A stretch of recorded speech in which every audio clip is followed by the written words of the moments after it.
সাক্ষাতের ভয়ে বাঁচতে চাওয়া অনেক অনেক গুণে খারাপ। আল্লাহ সুবহানাহু ওয়া তাআলার সাথে দ্রুত নফসে মুতমাইন্না নিয়ে সাক্ষাৎ করা।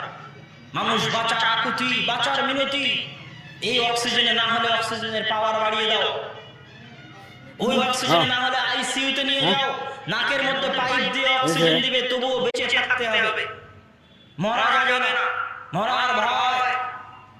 অথচ যদি নফস মুতমাইন্না হয়, ইয়া আইয়াতুহান নাফসুল মুতমাইন্না ইরজিই ইলা রাব্বিকা রাযিয়াতান মারযিয়া, আত্মা যদি মুতমাইন হয়, আল্লাহর সাথে সাক্ষাতের জন্য 24 ঘন্টা প্রস্তুত থাকে, ওই আত্মাকে মৃত্যুর ভয়ে পালাতে পারে?